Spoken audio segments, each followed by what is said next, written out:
Hi అండి. ఎలా ఉన్నారు? రీసెంట్‌గా డేటా రిలీజ్ చేశారు కదా! అమెరికా టెక్ ఇండస్ట్రీలో మేజర్ రోల్ ప్లే చేసేది ఇండియన్సే కదా!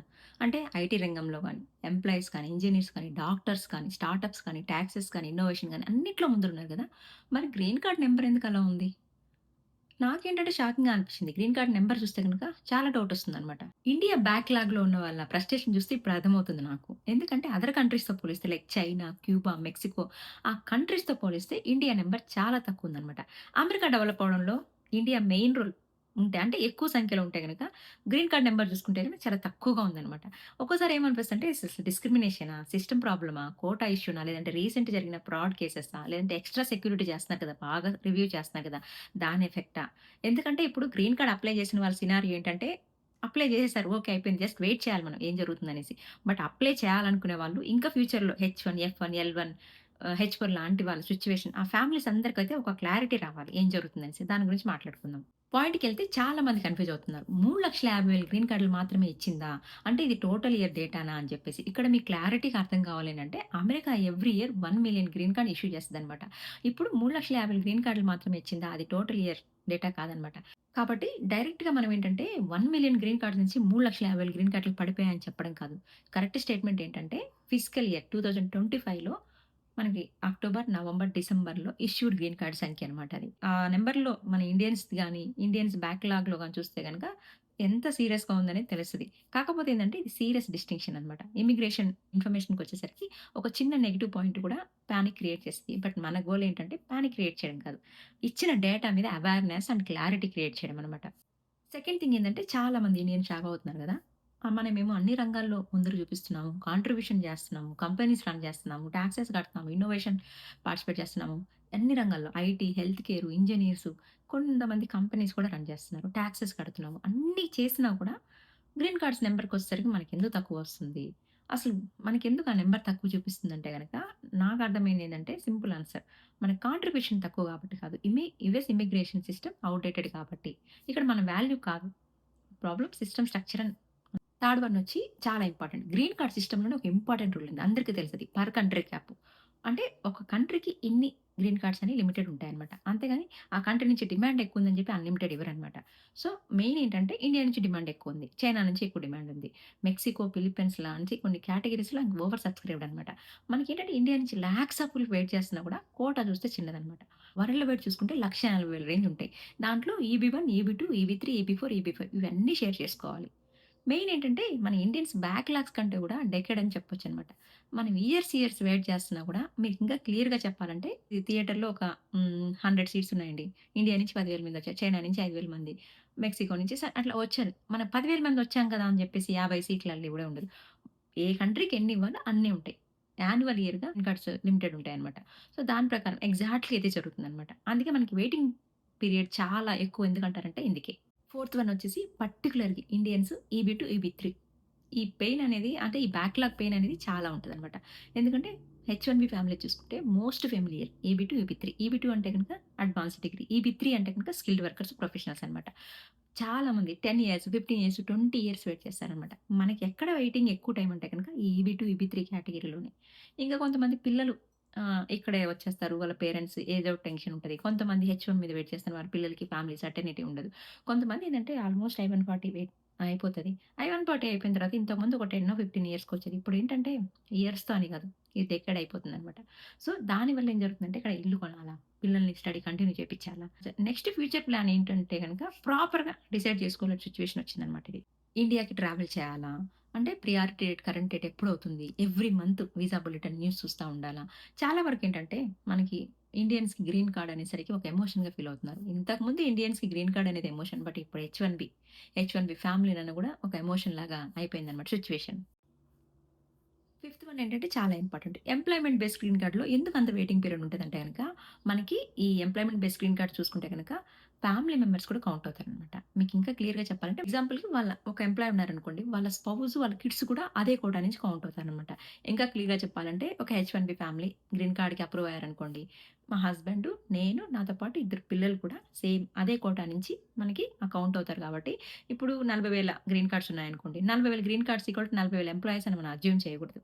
అసలు ఇంకా మెయిన్ యాక్చువల్ సంఖ్య అనేది చాలా తక్కువుంటది. అందుకే బ్యాక్‌లాగ్ పెరగడానికి ఎందుకంత రీజన్ అంటే గనక మేజర్ రీజన్ ఇదే. మన ఎంప్లాయ్‌మెంట్ బేస్డ్ గ్రీన్ కార్డ్స్‌లో ఫ్యామిలీ మెంబర్స్ కూడా దాంట్లో కౌంట్ అవుతారు. డిపెండెంట్స్ ఇంక్లూడ్ అవుతారు కాబట్టి ఓన్లీ వన్ ఎంప్లాయీ కూడా వన్ గ్రీన్ కార్డ్ అని ఎప్పుడు కన్సిడర్ చేయకూడదనమాట. మేజర్ రీజన్ ఏంటంటే బ్యాక్‌లాగ్ పెరగడానికి డిపెండెంట్స్ కూడా ఇంక్లూడ్ కాబట్టి. వచ్చేసరికి ఫ్యామిలీ బేస్డ్ గ్రీన్ కార్డ్స్‌కి ఎందుకంత ఎక్కువ? ఎంప్లాయ్‌మెంట్ బేస్డ్ గ్రీన్ కార్డ్‌కొచ్చేసేసి టాక్స్ పే చేస్తున్నారు. ఎకానమీ హెల్ప్ చేస్తున్నారు కాబట్టి ఓకే. ఫ్యామిలీ బేస్డ్ గ్రీన్ కార్డ్స్‌కి ఎందుకంత ఎక్కువ అంటే గనక US immigration system historically family రీయూనిఫికేషన్‌కి ఇక్కడ చాలా ప్రయారిటీ ఇస్తదనమాట. అంటే ఒక యూఎస్ సిటిజన్ వాళ్ళ పేరెంట్స్‌కి గాని, వాళ్ళ స్పౌజ్‌కి గాని, వాళ్ళ అన్‌మ్యారీడ్ చిల్డ్రన్స్‌కి కానీ, వాళ్ళ సిబ్లింగ్స్ కూడా స్పాన్సర్ చేయొచ్చు. సేమ్ అలాగే గ్రీన్ కార్డ్ హోల్డర్ వాళ్ళ స్పౌజ్‌కి గాని, వాళ్ళ కిడ్స్‌కి గాని స్పాన్సర్ చేయొచ్చు. ప్రాబ్లమ్ ఏంటంటే ఒక ఎగ్జాంపుల్ ఒక సిటిజన్ ఉన్నారనుకోండి ఇక్కడ. ఒక సిటిజన్ వాళ్ళ పేరెంట్స్‌కి గాని, వాళ్ళ సిబ్లింగ్స్ ఉంటారు కదా! వాళ్ళకి స్పాన్సర్ చేయొచ్చు. వాళ్ళ అన్‌మ్యారిడ్ ఉంటారు కదా! వాళ్ళకి కూడా స్పాన్సర్ చేయొచ్చు. ఆ సంఖ్య చూసుకుంటే అంత పెద్దది. మనకి ఇక్కడ కంపారిటివ్‌లీ గ్రీన్ కార్డ్ నంబర్‌లో ఈ ఫ్యామిలీ బేస్డ్ గ్రీన్ కార్డ్ సంఖ్య ఎక్కువ ఉంటదనమాట. క్లియర్‌గా చెప్పాలంటే ఒక సిటిజన్ ఉన్నారు. US citizen. వాళ్ళ స్పౌస్‌కి అప్లై చేశారనుకో అది డైరెక్ట్ ఫ్యామిలీ కేటగరీకి వస్తుంది. వాళ్ళ పేరెంట్స్‌కి అప్లై చేశారనుకోండి అది డైరెక్ట్ ఫ్యామిలీ కేటగరీ. వాళ్ళ కిడ్స్‌కి అప్లై చేసినా కూడా డైరెక్ట్ ఫ్యామిలీ కేటగరీకే వస్తది. సో, ఈ రకంగా చూసుకుంటే గనుక సంఖ్య వాళ్ళదే ఎక్కువ కనిపిస్తది కదా! అందుకే మనకి గ్రీన్ కార్డ్ సంఖ్యలో ఫ్యామిలీ షేరింగ్ అనేది ఎక్కువుంటదనమాట. మనకేంటంటే ఈ ఎంప్లాయ్‌మెంట్ బేస్డ్ రీజన్స్ కొంచెం అన్‌ఫెయిర్‌గా అనిపించినా కూడా మనకి ఇక్కడ ఇండివిడ్యువల్ కంట్రీ ప్రాబ్లమ్ కాదు. టోటల్ సిస్టమే ప్రాబ్లమ్ ఉంది. Problem is system design. Next అయితే అందరికి డౌట్ అనమాట. నాతో పాటు. నాకు కూడా ఒక డౌట్ ఉండేది. ఇండియన్స్ ఇంత డెవలప్ చేస్తున్నారు గదా! అన్ని రంగాల్లో. ఐటీ రంగంలో గాని, హెల్త్ కేర్ గాని, డాక్టర్ గాని, ఇంజినీర్స్ కానీ, స్టార్టప్స్, కంపెనీస్ టాక్సెస్ పే చేస్తున్నారు. ఇన్నోవేషన్‌లో పార్టిసిపేట్ చేస్తున్నారు.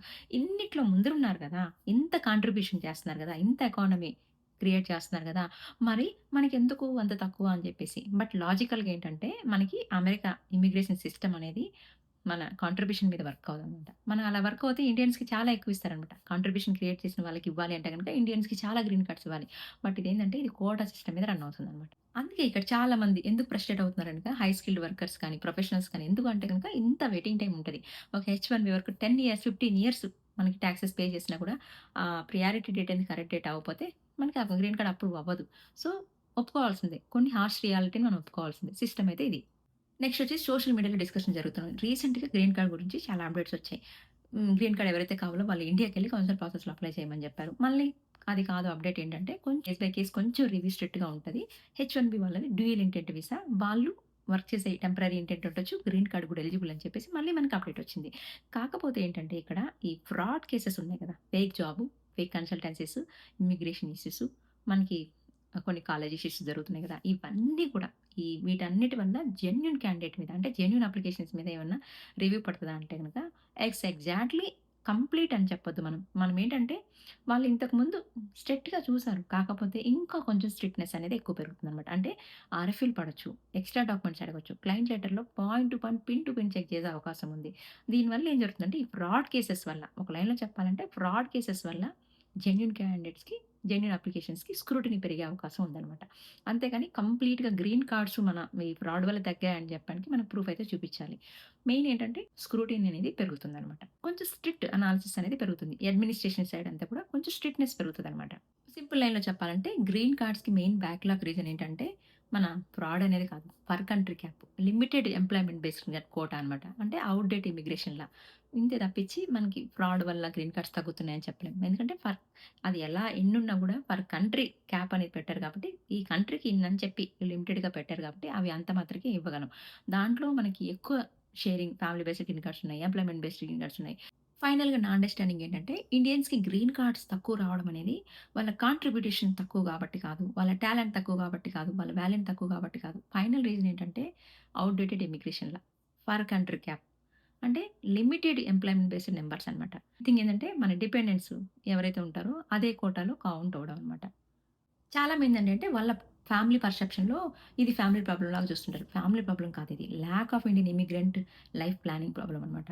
సో, మీ ఒపీనియన్ ఏంటి? నా ఒపీనియన్ అయితే ఇది. పర్టిక్యులర్‌గా హై స్కిల్స్ వాళ్ళ కోసం కొత్తగా గ్రీన్ కార్డ్స్ రిఫార్మ్ చేయాలా? ఆల్రెడీ అసలు ఈ బ్యాక్‌లాగ్ సిస్టమ్‌ని తీసి పడేయాలా?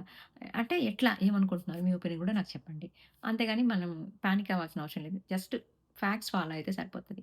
సో, మాక్సిమం ఫ్యాక్ట్స్ గ్యాదర్ చేయడానికి ట్రై చేశాను. నేను గ్యాదర్ చేసిన ఇన్ఫర్మేషన్ అయితే ఇది. వీడియో నచ్చితే లైక్ చేయండి. ఇన్ఫర్మేషన్ మీకు యూజ్‌ఫుల్ అనిపించి ఇంకెవరికైనా షేర్ చేయాలనిపిస్తే గనుక లైక్ హెచ్1, ఎఫ్1, ఎల్1 ఈ ఫ్యామిలీస్‌కైతే ఇది తెలియాలండి ఖచ్చితంగా. హెచ్4 వాళ్ళకి కూడా తెలియాలి. చాలామంది హెచ్4 వాళ్ళకి అసలు ఇన్ఫర్మేషన్ తెలుస్తలేదు. సో, వాళ్ళకి తెలియడం కోసమైనా మీకు ఏదైనా యూజ్‌ఫుల్ అనిపిస్తే గనుక షేర్ చేయండి. కొత్తగా ఎవరైనా చూస్తున్నారంటే సబ్స్క్రైబ్ చేసుకోండి. మరిన్ని అప్డేట్స్‌తో నెక్స్ట్ వస్తాను. Thanks for watching. See you in the next video.